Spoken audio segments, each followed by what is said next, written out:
Halo anak-anak, apa kabar semua? Alhamdulillah, luar biasa, tetap semangat, Allahu Akbar. Baik, hari ini kita akan melanjutkan kembali pelajaran kita, yaitu pelajaran fikih. Ya, minggu kemarin kita telah belajar tentang pelajaran apa? Zakat fitrah. Sebelum kita mulai, Ustaz mau mereview sedikit dulu. Apa yang dimaksud dengan zakat fitrah? Sifat.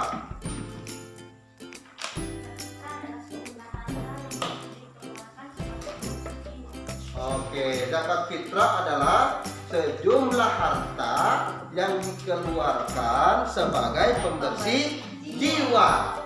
Kapankah zakat fitrah itu dibayarkan?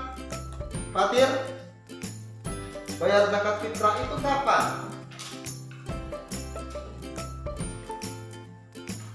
Tidak tahu. Baik. Valid. Kapan zakat fitrah dibayarkan?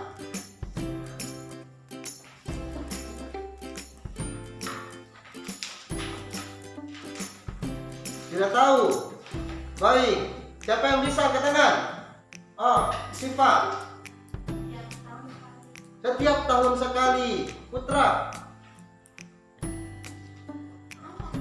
Kapan zakat fitrah dibayarkan? Pada bulan Ramadan. Ya Allah. Jadi zakat fitrah itu dibayarkan pada bulan Ramadan. Kapan dibayarkannya? Mulai dari tanggal 1 Ramadan sampai sebelum sholat Idul Fitri. Adha. Idul Fitri. Jadi zakat fitrah itu dibayarkan pada bulan Ramadan. Masih ingat itu? Zakat fitrah itu dikeluarkan berupa apa? Makanan pokok. Kalau kalian makanan pokoknya apa? Nasi. Ada yang beras? Ada yang beras? Beras itu makanannya ayam. Jagung juga makanannya ayam. Makanannya manusia adalah nasi. Cuman karena nasi itu berasal dari beras, maka yang dikeluarkan adalah beras. Berapa jumlah zakat fitrah yang harus dibayarkan? Satu so itu berapa ini? Berapa kilogram? 2,5 sampai 3 kilogram. Paling sedikit yang dibayarkan adalah 2,5 kilogram. Paling banyaknya 3 kilogram. Bagus yang mana? Bagus yang banyak lah. Semakin banyak semakin bagus, tapi tidak lebih daripada itu. Selanjutnya, baik. Hari ini kita akan melanjutkan pada tata cara menunaikan zakat fitrah.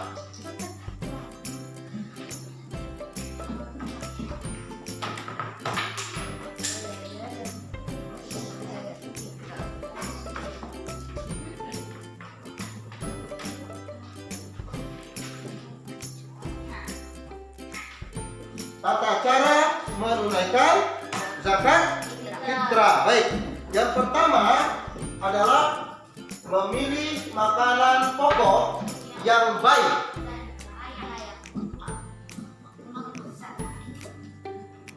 Makanan pokok Yang baik dan layak. Jadi ketika kita mengeluarkan zakat, maka kita harus memberi yang terbaik. Harus mencari yang terbaik, bukan mencari yang jelek-jelek. Kalian pernah dengar cerita Korun dan Habil? Korun dan Habil itu anaknya Nabi Adam alaihissalam. Ketika anaknya Nabi Adam, Qabil dan Habil diperintahkan untuk berkurban, mereka berdua berkurban tuh. Qabil seorang pekebun, sedangkan Habil seorang peternak. Dia beternak domba atau kambing atau gibas. Gibas itu jenis domba, kulitnya putih tebal. Nah, sedangkan Qabil dia berkebun, banyak tumbuhan, banyak buah-buah, banyak sayur-sayur. Nah, singkat cerita, Qabil dia kurbankan banyak sekali sayur-sayurnya dan buah-buahnya kepada Allah, berkarung-karung. Habil dia kurbankan 1 ekor anak gibas, anak kecil, anak domba yang kecil. Siapa yang punya kurban diterima sama Allah? Apakah Qabil atau Habil? Qabil itu sayur dan buah-buahan berkarung-karung. Habil dia cuma 1 ekor anak domba yang kecil. Siapa yang diterima? Qabil atau Habil? Yang Qabil angkat tangan. Banyak. Yang Habil angkat tangan. Cuma satu sendiri angkat tangan. Oke. Yang betul yang diterima adalah Habil. Walaupun cuma 1 ekor anak domba yang kecil, tapi anak domba yang kecil itu yang paling bagus, yang terbaik, yang paling dia suka. Sedangkan kalau Qabil, walaupun sayurnya berkarung-karung, walaupun buahnya berkarung-karung, tapi karena jelek buahnya, busuk-busuk buahnya, sayurnya sudah kuning-kuning, mau dimasak sudah tidak enak, makanya dia korbankan yang seperti itu. Akhirnya kurbannya tidak diterima sama Allah. Walaupun banyak berkarung-karung numpuk, tapi yang diterima cuma 1 ekor yang kecil. Cuman karena itu paling bagus di matanya, paling dia sayangi, paling dia sukai, paling sehat, paling lincah, paling lucu, itu yang dikorbankan. Akhirnya itu yang diterima sama Allah. Karenanya berzakat itu harus memberikan yang terbaik. Jangan pilih yang jelek-jelek. Tiap hari makannya pakai beras 99. Begitu pas mau bayar zakat, kasih beras dolok saja biar pulang. Nggak boleh. Ya. Ada yang makannya beras super, dia kasih beras yang busuk-busuk, yang sudah ada banyak kutu. Tidak boleh.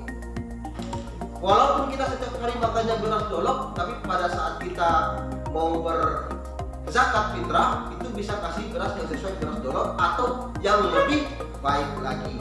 Semakin bagus berasnya, maka semakin bagus nilainya. Paham? Jadi tidak boleh cari yang jelek ya, apalagi kasih beras busuk yang tidak bisa dimakan sama orang. Ya, tidak boleh. Berdosa. Padahal berdoi, tapi berdosa karena tidak mau kasih yang bagus. Oke? Yang kedua, cara membayar fitrah adalah menimbang.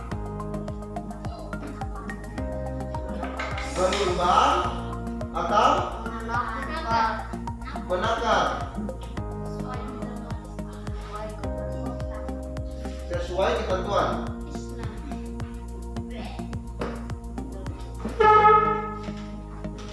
Oke. Berapa ketentuan Islam? Ketentuannya itu adalah 1 so. 1 so itu sama dengan 4 mud. Kalau misalkan kaleng itu yang besar tuh, itu namanya sok. Kaleng kecil-kecilnya itu mud. Jadi 1 mud, 1 so itu isinya 4 mud. Nah, kayak begini, contoh lebih gampang. Kaleng yang ukuran besar itu 5 liter. Sedangkan kaleng yang kecilnya itu 1 liter. Yang 5 liter itu kita sebut dengan ukuran sok, yang 1 liternya kita sebut dengan ukuran mud. Paham? Nah, 1 so itu berapa kilogram? Tadi saya sebutkan berapa? 2,5 sampai 3 kilogram. 3 tahun? 3 tahun? 3 tahun. 3 kilogram. Oke, selanjutnya mengantar kepada mereka yang berhak menerima zakat. Jadi diantarkan, diberikan kepada yang berhak.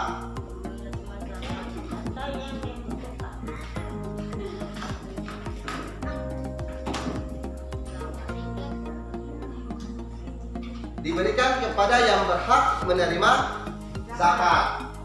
Nah, perhatikan sekarang ya. Siapa saja orang yang berhak untuk menerima zakat?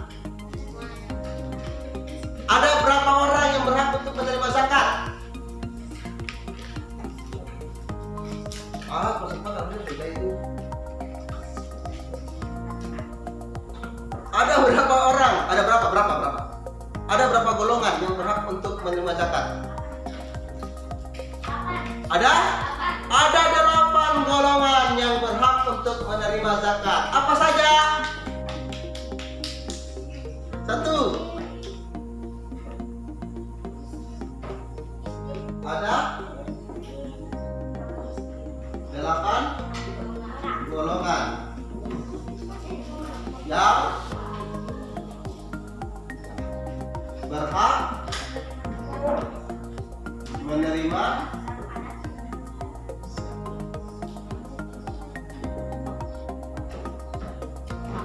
apa saja? Oke, baik. Tugas pertama yang harus kalian lakukan nanti di rumah adalah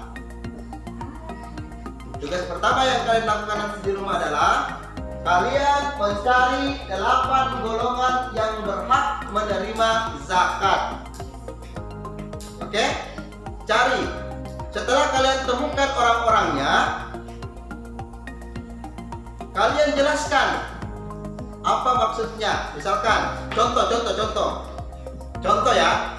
Di antara 8 golongan yang berhak menerima zakat itu ada fakir, ada miskin, ada amin. Ya, itu contoh-contoh. Cukup. Ada 8 saja. Anak yatim tidak termasuk. Jadi ada 8 saja.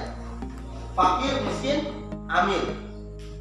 Ya, fakir, miskin, amin. Itu contoh. Sisanya 5 kalian cari sendiri. Kalian jelaskan. Fakir itu artinya adalah titik. Miskin itu adalah titik. Paham? Paham tidak? Nah, seperti itu. Jadi tugas yang pertama kalian kerjakan di rumah adalah cari 8 golongan orang yang berhak menerima zakat, lalu jelaskan. Itu tugas pertama. Tulis tugasnya. Nah, oke, siap. Katanya sudah ada di video. Oke, aman. Nanti Ustaz upload. Nah, selanjutnya ini untuk wawasan. Kenapa? Karena kita metode pembelajaran itu discovery learning ya.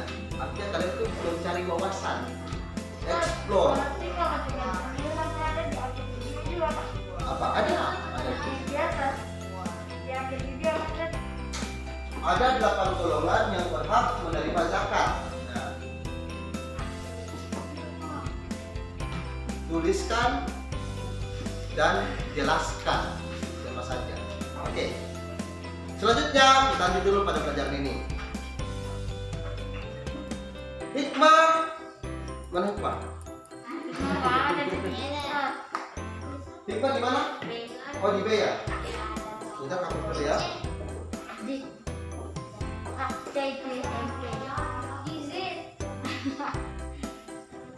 Belum. Sudah kan video.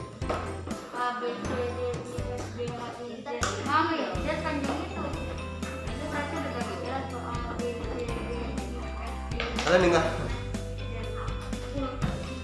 Baik, selanjutnya adalah hikmah. Hikmah menunaikan zakat fitrah.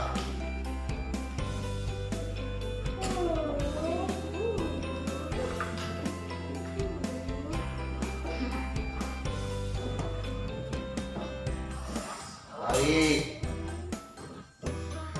Yang pertama adalah jiwa kita menjadi tenang. Ustaz tulis dulu sebentar untuk menjelaskan. Jiwa menjadi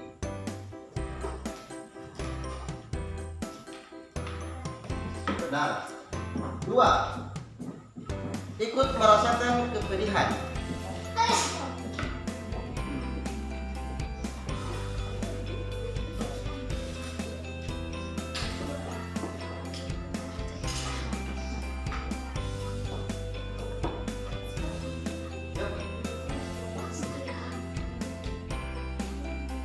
ketiga, satu dua kita jelaskan. Menumbuhkan kesadaran.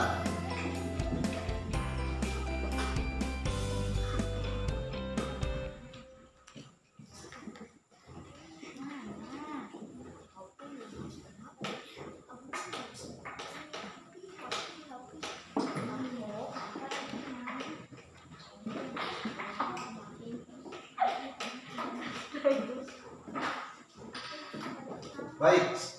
Nah, ini hikmahnya. Hikmah daripada membayar zakat fitrah ada 3. Yang pertama adalah jiwa menjadi tenang. Ustaz mau tanya dulu sekarang. Misalkan Ai disuruh sama bapaknya untuk memotong rumput di halaman. Contoh. Kalau tidak selesai potong rumput, dia akan dihukum. Hukumannya adalah dicambuk misalnya. Cambuk 10 kali. Misalkan. Ai takut tidak untuk tidak kerja? Takut. Perasaannya apa? Takut kan? Ketika Ai berhasil menyelesaikan pekerjaannya, apa yang Ai rasakan?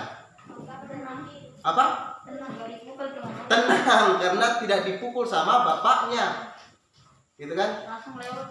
Nah, begitulah orang-orang kalau sudah melaksanakan kewajibannya.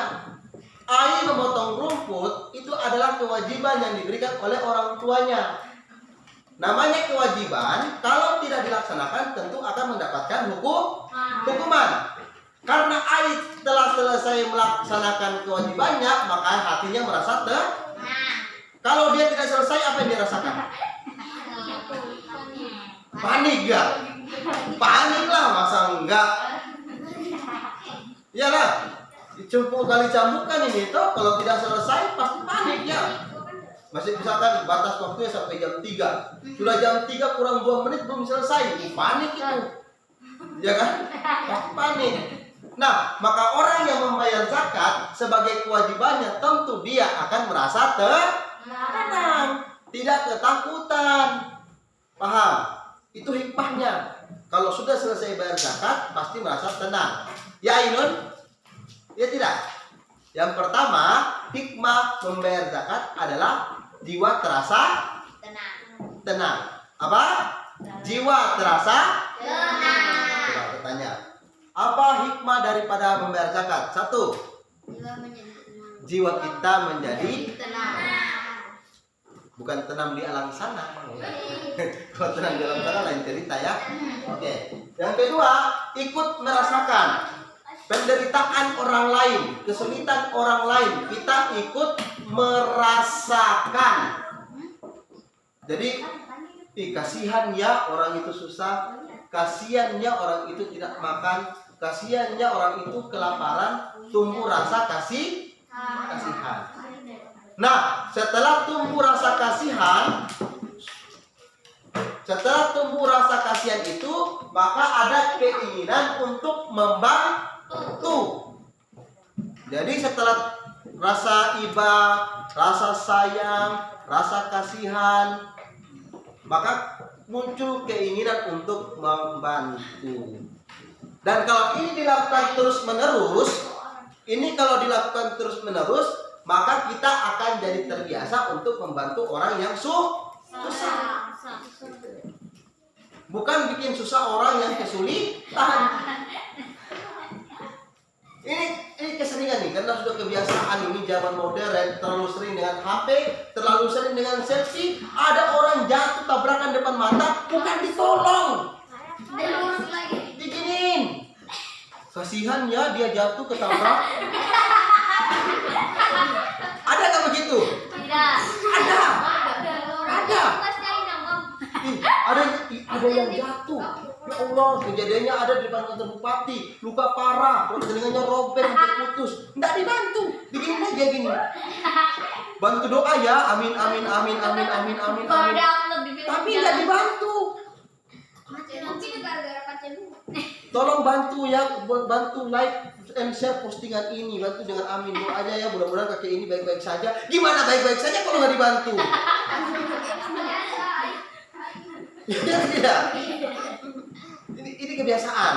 Kalian jangan kebiasaan itu. Ketika ada yang jatuh langsung bantu. Jangan dulu kolet Evan lagi lalas cepat-cepat. Wah. Jatuh. Ada yang begitu. Ada yang begitu.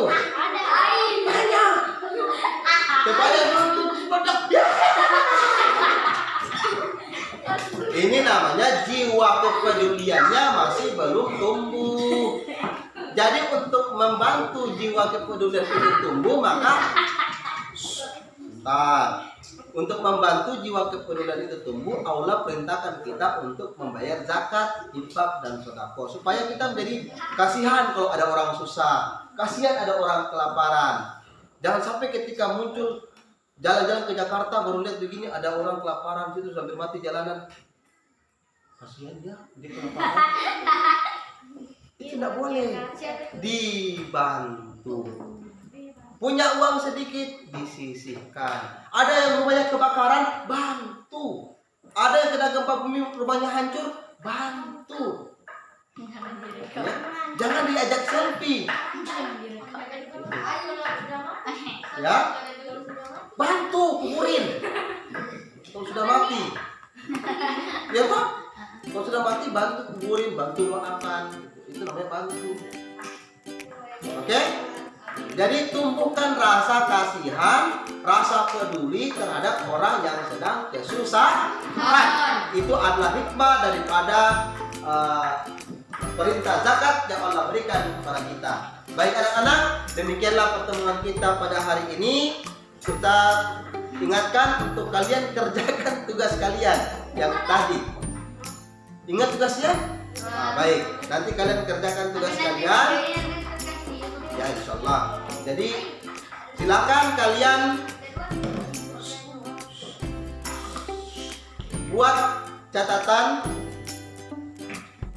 daripada tugas kalian, difoto lalu dikirim ke Ustaz Fahmi. Ustaz tunggu selambat-lambatnya sampai jam 9 malam. Jam 9 malam. Baik, kita akhiri dengan sama-sama membaca lafal hamdalah.